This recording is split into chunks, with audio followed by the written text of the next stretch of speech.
Magandang araw kaibigan! Tuloy po kayo sa Felicidad's Channel. Sa mga kwento ng buhay at pag-ibig na hinalukay sa natatagong baul ni Felicidad. Pero bago po tayo magpatuloy, huwag niyo pong kalilimutan na i-like ang video, i-subscribe ang channel, at i-click ang notification bell para lagi kayong updated sa mga parating pa na upload.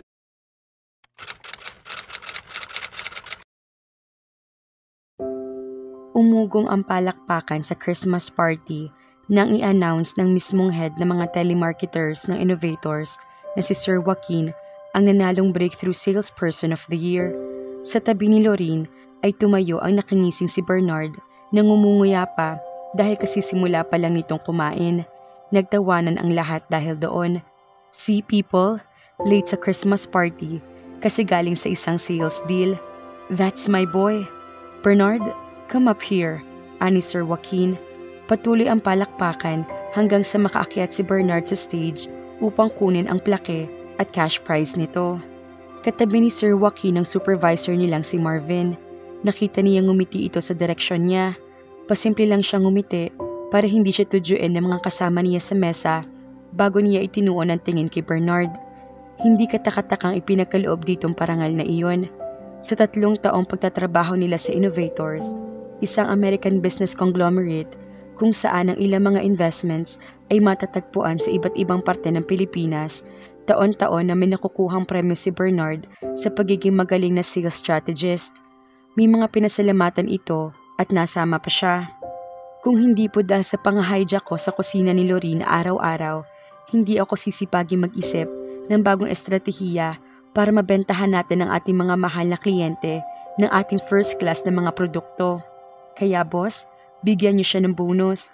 Mauubos na naman itong cash prize ko sa kauungot niya ng kung ano-ano. Nag-init ang mga pisngi niya sa sinabi nito, lalo na nang halos sabay-sabay na tumingin sa mesang kinaroroonan niya ang mga tao. Sinasabi na nga ba niya? Nakatalikod siya sa upuan ni Bernard nang bumalik ito sa mesa. Nakikipagkwentuhan siya sa mag-asawang Peachy at Jojo tungkol sa nakaplanong Christmas vacation ng mga ito. Laging may pinupuntahan ng dalawa para makapag-unwind. Plano ng mga ito maglibot sa buong bansa bago magplano magkaanak pagkatapos ng 2 taon. Kinalabit siya ni Bernard. Congratulations naman. Nanalo ka. Libre mo ko mamaya sa Kimpura. Tagal na tayong hindi kumakain ng Japanese food eh, sabi nito. Dahilan kung bakit napahagikik sina Peachy at Corina. Pareho nilang kasama sa marketing core group. Napailing siya. Congratulations. Kailan? Wag bukas. May date ako. Sabi niya, kumunot ang noo nito. Sino na naman? Hindi ka ba uuwi? Pagkatapos, nakangiting sabi niya, pareho silang taga Baguio, high school friends at ngayon ay working buddies.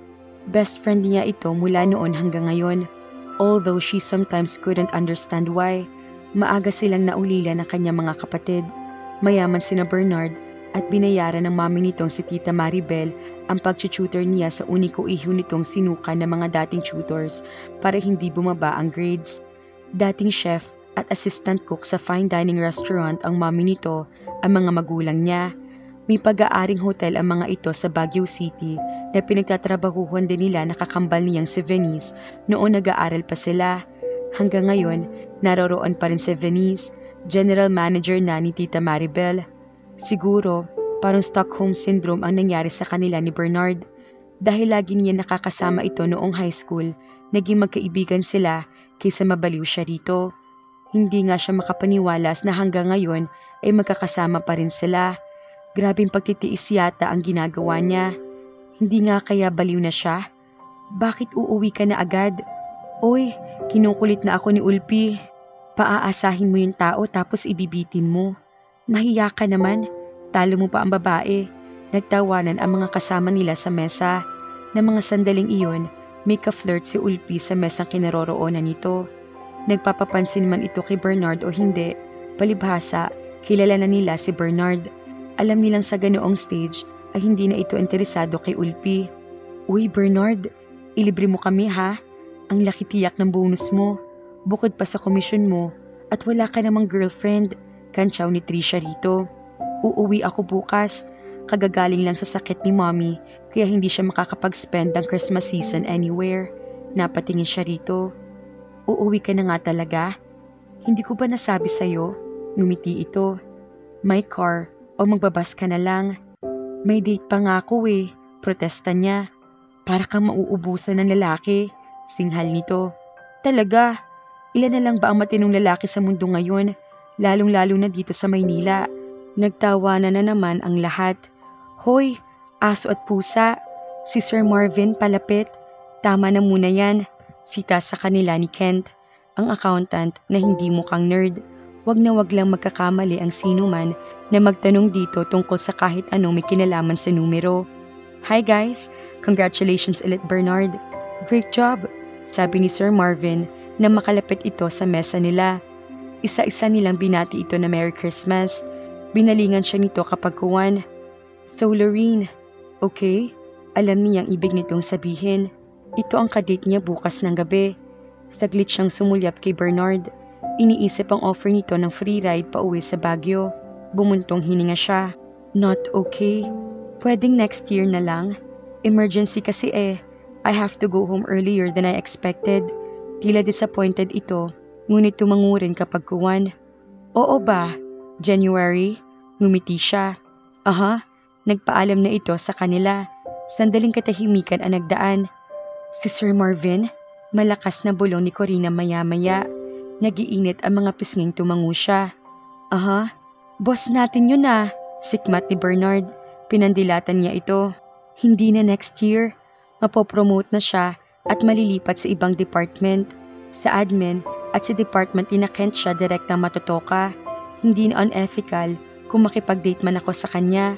Humagik-hik si Peachy. How did you do it? Grabe, mula na mag-break sila ni Ma'am Ruth, sangkaterbang babae na ang nagpapapansin sa kanya. Nakakainggit ka, Day. Sabihin mo naman sa akin ang sekreto mo. Bakit yung hindi naghahanap ang nakakadenggoy ng gwapo? Reklamo ni Corina. Ni hindi ko nga alam ang napapansin niya ako. Pero noong sinabi niya, kailan pa? Tanong ni Bernard. Noong isang buwan lang. Rebound yun. Kakabalik pa lang nila ni Ma'am Ruth noon eh. Naiinis at tumingin siya rito. So what? Ang mahalaga, he's not hooked up with anyone now. Saka, date pa lang naman. Hindi pa ako mag-aasawa. Ano bang pakialam mo? Mag-aaway na naman kayo. Mahinahong saway ni Kent sa kanila. Hindi kami nag-aaway. Sabay na sambit nila ni Bernard. Siya ang nangaaway. Okay lang ako. Masaya ako. Mahaba ang hair ko. Dagdag niya. Wow, si Sir Marvin. Ang gwapo-gwapo nun. Ang bango pa, sabi ni Trisha na tila nangangarap. At akong una, pagtatapos niya. Pagkatapos ng program, ay inumpisahan na ang sayawan. Bumalik si Marvin sa kanilang mesa para yayain siyang sumayaw. Pinagbigyan niya ito. Sa totoo lang, hindi talaga masama ang binata. Noong una, noong nagsisimula pa lang siya sa kumpanya, nasusupladahan siya rito. Nauna siya mag-apply bago dumating si Bernard. Nagulat siyang maisip nito magtrabaho dahil hindi nito kailangang gawin iyon. Nang mabalitaan niyan tuluyan ng hiniwalayan ng daddy nito ang mommy nito, hindi na siya nagtaka pa. Akala niya noong una, supladong supervisor nila sa department. After 1 year, naging regular employees na sila ni Bernard.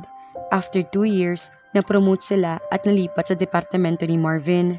Noon niya ito mas nakilala. Mabait ito at responsible. May pagkaseryoso lang talaga. Hindi ito mabiro o alaskador na gaya ni Bernard. Nagulat na lang siya noong inalok siya nito ng merienda isang hapon. Noon, medyo may nahahalata na siya. Kaya nangyayain siya nito ng date 2 weeks ago. Hindi na talaga siya nagulat. Medyo nagpakipot lang siya ng kaunti. Siyempre, superior nila ito. Ano na lang ang iisipin ng iba. Saka nito sinabing malilipat na ito ng department kaya hindi na masama kung manligaw ito sa kanya. Nagsayaw sila. Tinatapunan sila ng tingin at tinutokso paminsan ng mga kasama nila. Pero natatawa lang sila. Inulan sila ng tukso nang ihatid siya nito sa kanyang mesa. Inalok naman itong isayaw si Corina na agad nagpaunlak dito. Bakit naman si Sir Marvin pa? Sambit ni Bernard na makaalis na ito at si Corina. Ang dami naman dyan. Bakit hindi siya? Tanong niya.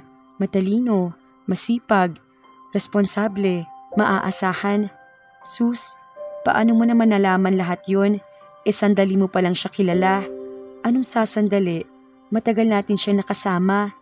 Hindi mo tunay na makikilala ang isang tao kung sa trabaho mo pa lang nakakasama. Kaya nga kami nagde-date, diba? Nagyayabangan ako dyan. Tinignan niya ito. Okay lang siguro. Mayabang ka rin naman. In fact, your reputation is worse than his. At least, hindi siya babaero. Ha? Yun ang akala mo. Bakit sa palaging mo nag-break sila ng syota niya? Hindi makapaniwala na patitig siya rito. Sinisiraan mo ba yung tao, Bernard? Napakurap ito. Hindi naman sa ganoon. Anong ginagawa mo? Hindi ka pa masaya na may makakadate ako matinong lalaki? Sisirain mo pa? Look, Lorene, hindi ako naninira. Tinalikuran niya ito. Ang yabang-yabang mamintas. Kala mo naman kung sinong matino.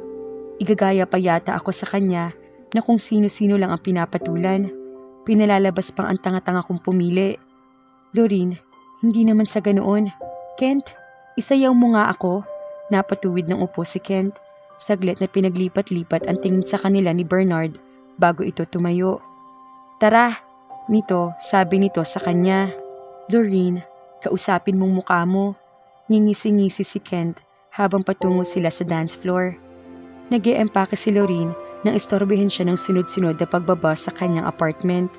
Alam niya si Bernard iyon. Ang aga nito mang istorbo. Kung hindi lang siya nahihiya na baka makaistorbo sa mga kapitbahay niya, ang walang patid nitong pagdodoorbell ay hindi niya ito pagbubuksan ng pinto. Ang aga-aga, nang stress ka, sikmat niya rito. Naamoy niya ang peace offering nito, pansit malabon mula sa paborito nilang restaurant na may kasamang tokwat baboy, chicharon at buko juice. Recently, iyon ang kanyang paboritong kainin. Kunwari, hindi niya iyon pinansin. Nasaan ang spare key mo? Tanong niya rito. Naiwan ko eh. Nagpapapansin ka kamo. Tinalikuran niya ito. Breakfast tayo? Anito, habang sumusunod sa kanya paakyat sa hagdan. Upper part kasi ng bahay na iyon ang kanyang apartment. Nakasunod ito sa kanya nang muli silang nagtungo sa kwarto niya kung saan nakabukas ang TV roon. Newsflash ang kasalukuyang palabas tungkol sa isa na namang bangkay ng babae ang natagpuan ng nagdaang gabi sa loob ng isang garbage bag, naked, emaciated, binugbog at nirape. Panglima na iyon sa natagpuan sa lungsod sa loob ng 4 na buwan at hanggang ngayon ay hindi pa rin nahuhuli ang serial killer. Ayaw mo pa rin tanggapin ang alok ni Corina na sumama ka na lang sa apartment nila? Tanong nito matapos ang balita. Ligtas ako rito at maingat ako. Saka pwede ba? Iniiba mong usapan. Anong ginagawa mo rito? Tanong niyang masama ang tingin dito. Naghahanap ng makakasabay mag-breakfast. Nagpapaawa ang ekspresyon nito habang nakatingin sa kanya. Iningusan niya ito. Bakit wala kang kasabay? Hindi ba nagpaumaga sa kama mo kagabi sa Celine? Kumunot ang noo nito. Si Celine? Bakit si Celine? O kung sino man, si Celine ang nakita kong kasayaw mo kagabi. Para nakasayaw ko lang, iuuwi ko na. Kunwari ay nagulat siya. Sorry, hindi ko alam na hindi yun nangyayari. Sarkastikong sabi niya. Nagkamot ito sa batok. Wala akong kasama umuwi kagabi. Umuwi ako mag-isa. Basta ka na lang kasi nawala. Umuwi na ako noong napagod na ako. Bakit? Yaya ba kita? Bumuntong hininga ito. Lori naman, sorry na. Alam mo namang biro lang yung kagabi. Tinalikuran niya ito. Anong biro? Hindi biro yun. Ayaw mo lang talaga akong maging masaya. Gusto mo, ikaw lang ang date ng date. Ikaw lang ang laging happy. Tapos, kapag nakakita ako ng gusto kong i-date, sinisira mo.